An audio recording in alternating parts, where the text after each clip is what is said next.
No Esporte Mais de hoje você confere a goleada do Flamengo para cima do Tolima no Maracanã. O restante dos jogos pela Libertadores. Vamos falar também de Copa Sul-Americana. Tem notícia de Vasco, Botafogo e Fluminense. Giro dos municípios e clubes do Rio. E as notícias internacionais, além da presença ilustre do meu amigo Antônio Alexandre. Você não perde, vem com a gente que está começando mais um Esporte Mais.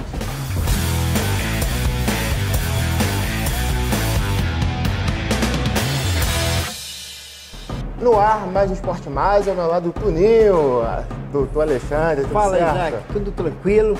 Estou aqui fazendo essa tirada aqui, substituindo uma responsabilidade muito grande de um senhor comentarista desportista, que é o Maurício Aragão.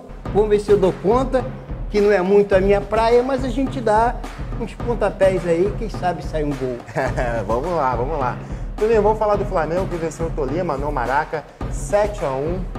Melhor jogo do Dorival Júnior, sob o comando do Flamengo, 4 gols de Pedro e uma atuação que dá ao torcedor do Flamengo uma alegria, um empurrão assim de expectativa para quem sabe jogar essas quartas de finais aí que tem pela frente contra o Corinthians. Queria saber de você assistiu o jogo, o que você viu do Flamengo de diferente em campo desses últimos jogos? O Flamengo tem tido sim uma crescente, uma melhora, mas ontem deslanchou, ninguém entendeu nada. Eu acredito que, sem dúvida nenhuma, aí a gente pode dar esse crédito para o Dorival Júnior, que soube mexer no time dentro das 4 linhas. Eu acredito também que não seja um resultado de trabalho só dentro das 4 linhas. Isso aí, sem dúvida nenhuma, se reverte ao vestiário, se reverte a uma união desses jogadores em prol desse avanço. Mas você fez uma colocação que eu não concordo muito, já que é quando diz que depois do Dorival o Flamengo mudou. Esse trabalho já vinha sendo feito, o Flamengo vinha desde 2020 já decrescente. Nós tivemos aí um festival de troca de técnicos, que a gente sabe que esse aí é sem dúvida nenhuma receita para a coisa não acontecer. Verdade. E o Dorival chega no momento para um desafio que já experimentaram no passado no Flamengo, tirando o Flamengo de uma situação muito ruim, de um quase rebaixamento. Não foi contemplado naquele momento e volta com essa força total. Eu acho que isso também deu esse vapor para o Flamengo, deu essa vontade e determinação do Dorival de falar, vocês se equivocaram no passado, vocês vão ver agora quem é esse técnico que vai mudar o jogo. Agora, eu acho que não é, se tratando de um esporte coletivo, não é um esforço individual. Isso aí aconteceu numa escala, sem dúvida nenhuma, que colocaram jogadores técnicos, comissão técnica, diretoria, no trilho para resultar nesse avanço que nós vimos ontem no Maracanã, dos 7-1, com Pedro jogando bolão, Gabigol jogou bola. Todo mundo ontem resolveu jogar bola. Eu brincava aqui nos bastidores que é aquele dia que dá tudo certo. Você chuta a bola para um escanteio, bate na trave e você faz gol no outro time. Enfim, é isso aí. O gostoso, o que empolga no futebol é justamente isso. É isso aí, o Vidal gostou, hein? Vidal que estava aí na Vidal gostou muito, tá lá Vidal já gostou. Prontinho para chegar no Flamengo. Cebolinha já também no treinamento. Exatamente. Vamos ver o que vai dar. Ontem falou-se inclusive de, será que esse é o Flamengo de 2019? Acho que é um pouco demais a gente já comentar isso. Mas vamos aguardar e ver como é que sai em frente aí o Mengão. É isso aí, Mengão entrando nos trilhos. O técnico Dorival Júnior e o atacante Pedro, autor de 4 dos 7 gols na partida, falaram com a imprensa após essa goleada histórica do Mengão no Maraca. Boa noite a todos. Sem dúvida nenhuma, foi uma noite muito especial, né, que eu vou lembrar pelo resto da minha vida. Primeira vez que eu faço 4 gols numa partida, né, foi incrível todo o jogo, né, não só meu, mas de toda a equipe, né, que hoje eu fiz 4 gols graças ao trabalho de todos, né, nos dedicamos desde o primeiro minuto e sem dúvida nenhuma é fruto de muito trabalho, muita dedicação que está tendo não só meu, mas de todos os jogadores no dia a dia. E espero poder cada vez mais evoluir e crescer para dar essa alegria para a torcida do Flamengo. Olha, tem tudo para ser realmente 2 grandes jogos. Nós, com certeza, estaremos numa outra situação, num outro momento. Eu acho que a equipe vem ganhando um pouco mais de corpo, vem acreditando um pouco mais, e isso tem sido um fato importante.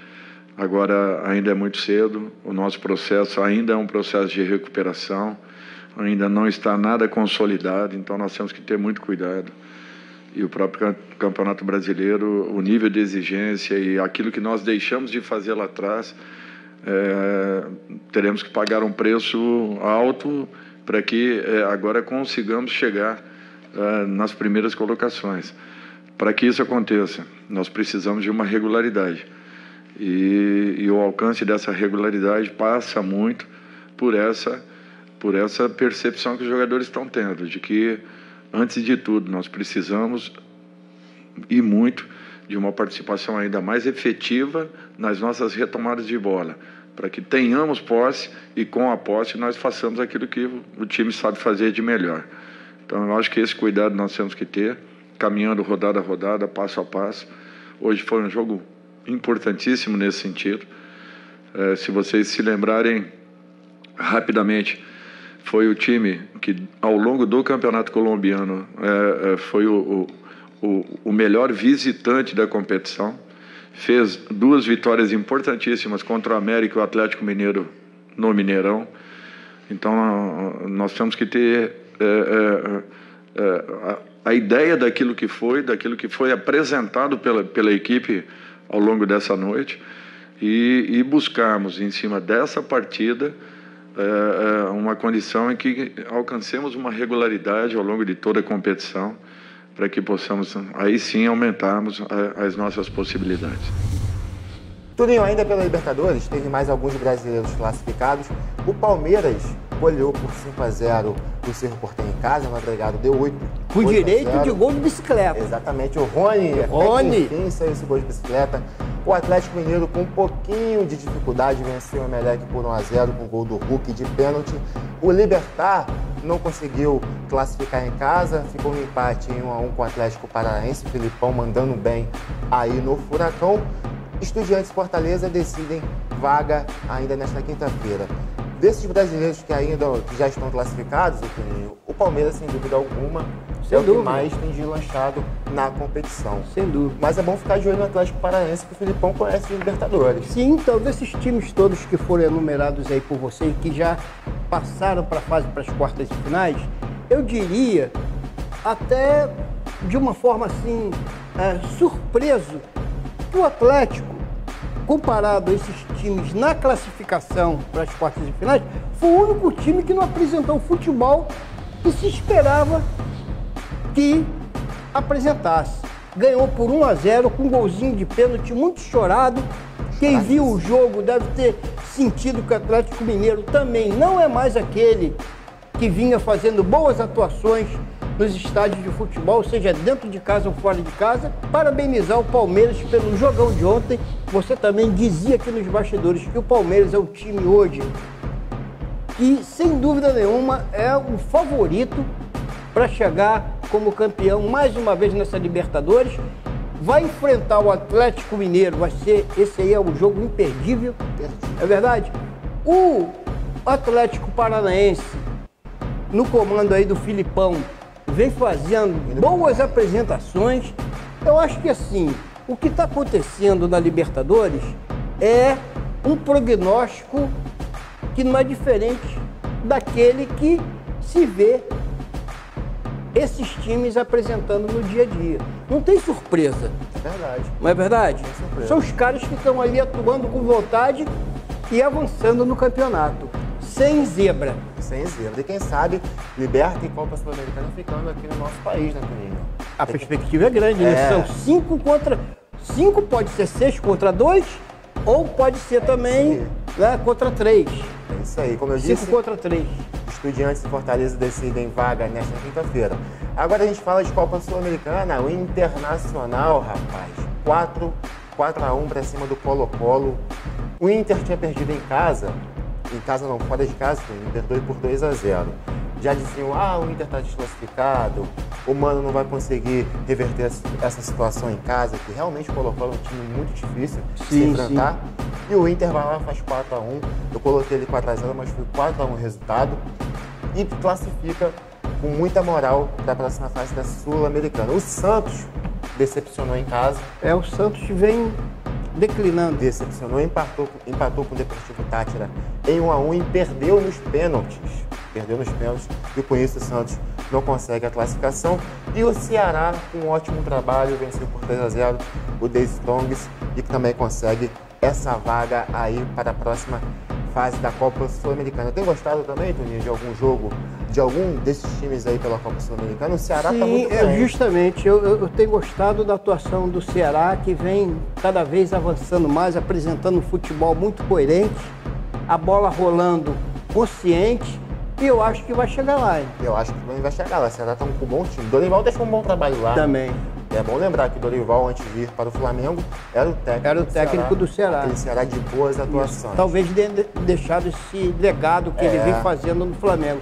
Só gostaria de fazer uma observação, comparado também com a Libertadores. Sim. A Copa não está diferente daquilo que nós comentamos. Não tem novidade também, não. Quem está ali no rolo, querendo disputar a liderança, é quem está apresentando bom futebol. É verdade. E graças a Deus tem dado aí os brasileiros. Infelizmente, o meu Fluminense não está ali, mas quem sabe na próxima. Eu acho até que foi uma infelicidade, porque é um time que vem apresentando bom futebol também, vem acertando dentro das 4 linhas. Sim. Um futebol harmonioso, um futebol para frente. E são 11 contra 11. Esses campeonatos têm essa coisa, né? Mas não era para estar fora. Pois é. Futebol é assim. Bom, São Paulo decide vaga em casa contra a Universidade Católica. Lembrando que São Paulo venceu o jogo de ida fora de casa por 4-2, assim como o Atlético Goianiense, que também venceu o Olímpia fora de casa por 2-0 e decide em Goiânia. Vai dar Atlético Goianiense e São Paulo, hein, Toninho? Jogos importantes aí pra gente assistir nessa. Tu arrisca um palpite aí nesse jogo? Nesses jogos? Nesses jogos? São Paulo 3-1 em casa e Atlético Goianiense 2-1. Não sei se vai dar, né? Otimista aí, vamos lá. Sou brasileiro. Falado é fácil, mas não é bem assim não, mas vamos lá. Série B, o Vasco se prepara para encarar o Sampaio Corrêa fora de casa neste sábado às 16h30. Léo Matos concedeu uma entrevista coletiva explicando a sua volta ao time titular. Bom, para começar do começo, digamos assim, para explicar lá no jogo contra o nosso rival, eu tomei um chute na posterior da coxa que pegou bem em cima do nervo ciático. Então, isso aí, naquele momento, ele paralisou minha perna, não estava conseguindo mais correr. Tanto é que, depois do chute, eu ainda tentei ficar pelo menos mais uns 5 minutos no campo, imaginando que a dor ia passar, mas eu tinha perdido um pouco da agilidade e tal, um pouco não, muito. Então, assim, vi que era o momento de sair, porque a qualquer momento poderia tomar um gol ali por alguma falha minha, por condição física, e depois eu ficar me lamentando. Imaginei que seria melhor naquele momento sair do jogo e colocar uma pessoa que estivesse 100% para poder executar ali a função que precisava da maneira devida.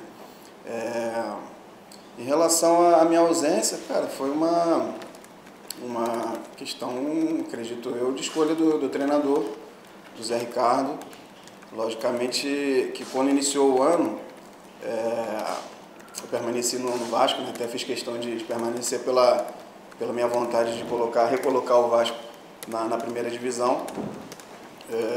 Chegou o Everton, eu sabia que ia ser natural ali ter uma competição entre nós. E no primeiro dia, na apresentação, na verdade, eu acusei Covid. Então perdi aí 10 dias de treinamentos e já comecei atrás. E Everton começou muito bem, o time estava ganhando, é natural, eu tenho que esperar o meu momento.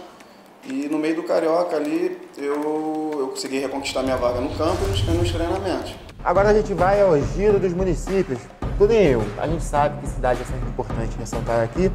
E o espírito esportivo em Teresópolis está muito legal. Começaram os jogos estudantis. A criançada está alegre, está feliz, porque movimenta o esporte na cidade. E a criançada fica ali, né, entre escola e esporte, o que é muito legal. Agora a gente confere um pouquinho de como que foi essa abertura dos Jogos Estudantis em Teresópolis 2022. Queridos alunos da Rede Municipal de Ensino de Teresópolis, os GENs hoje é uma realidade. Estamos resgatando os jogos depois de muitos anos.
No Fluminense, Toninho, a semana é de festa. O clube, juntamente aos torcedores, se preparam para aquele adeus ao ídolo Fred, que vai se aposentar nesse sábado contra o Ceará, diante de mais de 50 mil torcedores.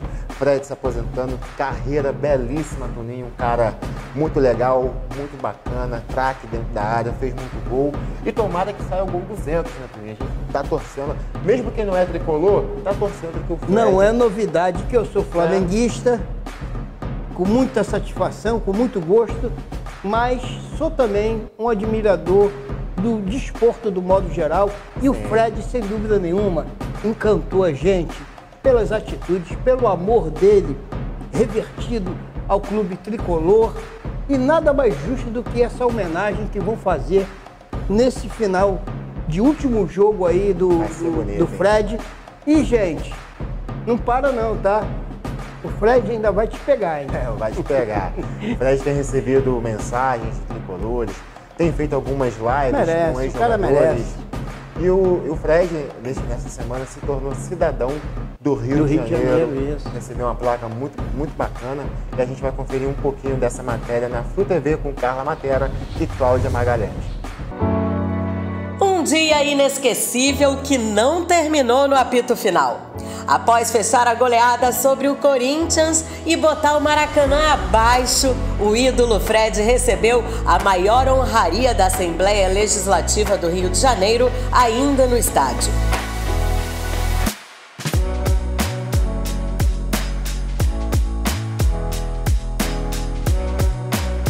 Nosso 9, mineirinho de nascimento, agora é cidadão benemérito do Rio. Eu quero primeiramente agradecer e dizer que para mim é um motivo de muita honra. Todas as coisas que eu falo, eu gostaria de falar assim no fundo do meu coração. É assim que eu tento fazer sempre. Eu falo aqui não só em meu nome, mas eu falo em nome de toda a minha família. A sensação que nós temos, eu, minha esposa, os nossos filhos, né, o meu pai, quando ele vem para cá, é que vocês me escolheram. A torcida do Fluminense, o clube, todo carioca. Eu sinto isso na rua, as amizades que eu criei aqui. E como o Rio nos escolheu, é a cidade que a gente pretende viver aí até o fim dos nossos dias. Eu quero agradecer por essa linda homenagem, uma responsabilidade ainda maior, a gente continuar tentando ser o melhor pessoa, né? Melhor caráter. Verdade. E que Deus possa estar abençoando o nosso estado, a nossa cidade do Rio também. E dizer que eu amo, eu já sou 50% mineiro e 50% carioca.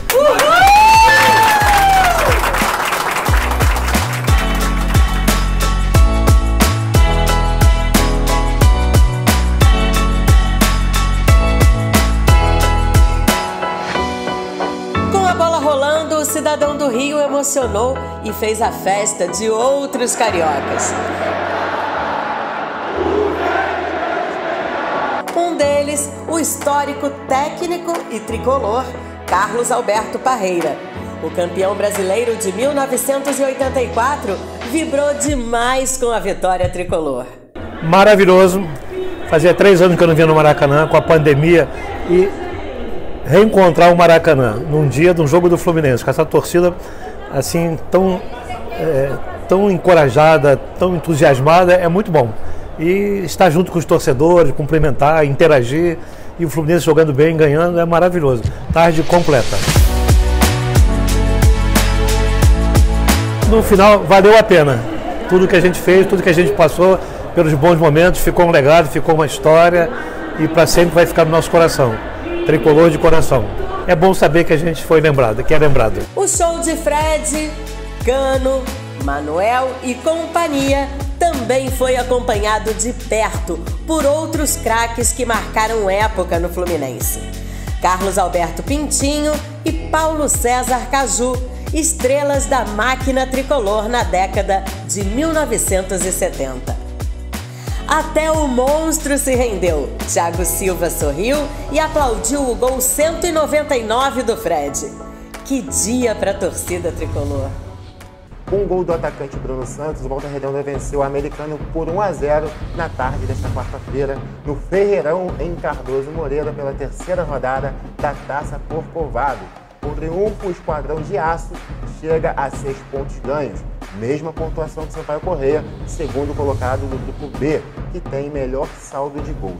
Já na classificação geral da Série A2, o Voltaço soma 19 pontos, se isolando na liderança da competição. Voltaço e bem isolado, né? Bem isolado. Agora a Série B1 foi sorteada a tabela da competição, que tem data para o início do dia 3 de setembro. Vamos conferir abaixo alguns jogos que abrem essa primeira rodada.